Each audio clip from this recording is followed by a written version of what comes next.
ጤና ይስጥልን ክቡራን ተመልካቾቻችን፣ ከትንሿ ብዕር የዕለቱን ዜና ይዘን ቀርበናል። በቅድሚያ አበይት ነጥቦችን እንሆ። አንድ የሶማሊላንድ ፖለቲከኛም የኢትዮጵያና የሶማሊላንዱ ወደብ በርበራ ርክክብ የሚከናወንበትን ጊዜ ተናግረዋል። ዝርዝሩን አስደምጣችኋለን። ያለማጣው ውጥረት ህወሓት ሰሞነኛው ውግዘትና ተቃውሞ ሲደርስበት አለማጣ ላይ ኃይል ተጠቅሟል። ዛሬም በህወሓት ላይ ተቃውሞ ለማሰማት አለማጣ ላይ ዛሬ የተጀመረው ሰልፍ በህወሓት ድብደባ ተፈጽሞበታል። የሞቱ ሰዎች እንዳሉም ሰምተናል። በሌላ በኩል የሀገር መከላከያ ሰራዊት በአስቸኳይ ህግን ማስከበር እንዳለበትም ጥሪ ቀርቧል። ይህን ተከትሎ አዲሱም የህወሓት ተቃዋሚው የሰላም ሰራዊት በሚል የተደራጀው ቡድን ወታደራዊ እርምጃም ህወሓት ሊወስዳለው ሲል አስጠንቅቋል። ይህን የተመለከተ መረጃም አለን።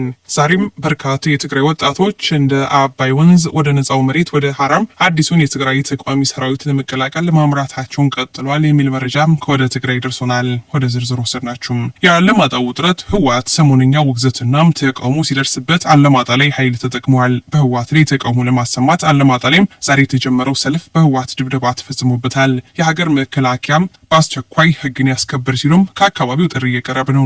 በወይዘሮ ፈትለወርቅ ሞንጆይን ወታደራዊ ትዕዛዝ ሰልፈኞችን ተቃዋሚዎች ተመተዋል። እስካሁንም የሁለት ሰዎች ህይወት አልፏልም ተብሏል። በራያ አላማጣ ልዩ ስሙ ከሚሴ በሚባል አካባቢም የህወሓት ታጣቂዎች ሙሉ ትጥቅ ታጥቀው ህዝቡ ላይ ድብደባ ፈጽመዋል ተብሏል። አላማጣ ሰላማዊ ሰልፈኞቹን በዱላና በሰደፍ እየተደበደቡ በፈክሮች እየተቀደዱ ባነሮችም እየተነጠቁ ናቸው ብሎናል። ከስፍራው ሁኔታው ወደ ሌላ ትርምስና ደም መፋሰስ እንዲገባ እየተደረገ በመሆኑም በተለይ 24ኛም ክፍለ ጦር የተባለው የህወሓት ጦር አላማጣና አካባቢ ላይ ከባድ ጥቃት እያደረሰ ነው በሚልም አንድ አድማጫችን ከስፍራው መረጃ ደርሰውናል። አዲሱ የህወሓት ተቃዋሚ የሰላም ሰራዊትም ወታደራዊ እርምጃም ወስዳለው ሲል ለህወሓት አስጠንቅቋል። የህዝባችንን ደህንነት አደጋ ላይ ወድቋል፣ የኃይል እርምጃ እንድንወስድ የሚያስገድደን ሁኔታ ተፈጥሯል ብሏል።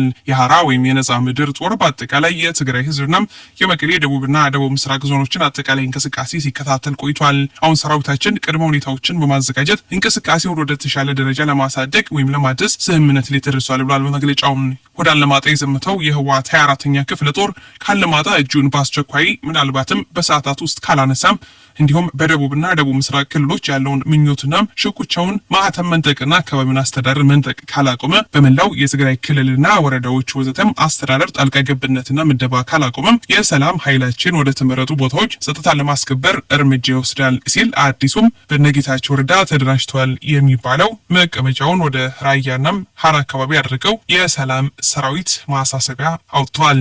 በተያዘም የትግራይ ወጣቶች እንደ አባይ ወንዝ ወደ ነጻው መሬት ወይም ወደ ሀራም አዲሱን የሰላም ሰራዊት ለመቀላቀል እየተመሙ ናቸው የሚል መረጃም ደርሶናል። ህዝባዊ ዓላማውን ረስቶም ወደ አሸባሪነት የተቀየረው የሻቢያ ኃይል ተላላኪ የሆነው ህወሓት የትግራይ ወጣቶችን ያስቆጣ ይመስላል ያሉን የመረጃ ምንጫችን ትናንትናም ትግራይ ላይ ግፍ የፈጸመው የኢሳያስ መንግስት ጋር በማበሩም ህወሓትን የጠሉ የትግራይ ሰራዊት አባላት ጌታቸው ረዳና አጋሮቹም በውስጥ አቋቋሙታል ወደ ተባለው ደቡብ ትግራይ የተደራጀውን የሰላም ሰራዊት በሚል የተሰባሰበውን ጦር ተቀላቅለዋል በርካቶች። ዛሬ ደግሞ 33ኛው የህወሓት ክፍለ ጦር የሙሴ ክፍለ ጦር አዛዡ ዳንኤል ከጓዶቹ ጋር ወደ ሀራ ምድር ጦሩን ይዞ አምርቷል ተብሏል።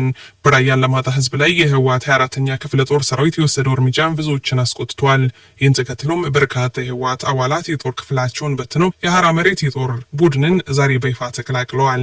በቀጣይ ጉዳያችን ዛሬ ሚኒስትሩ አንድ ነገር አሰምተዋል።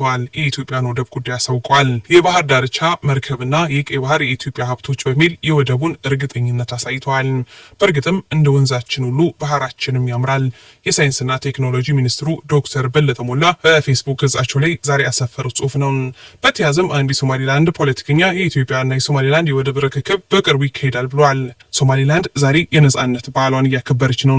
የሀገሪቱ ፖለቲከኞች ኢትዮጵያም ወደቧን የምትረከብበትን ቀን እየጠበቁ መሆኑን ተናግረዋል። አሰብ ከፍተኛ ግንባታ የሚጠይቅ በመሆኑ የኢትዮጵያ አንገብጋቢ የወደብ ፍላጎት በቅድሚያ አገልግሎት ይሰጣል ተብሎ የሚጠበቀው በርበራ ነው።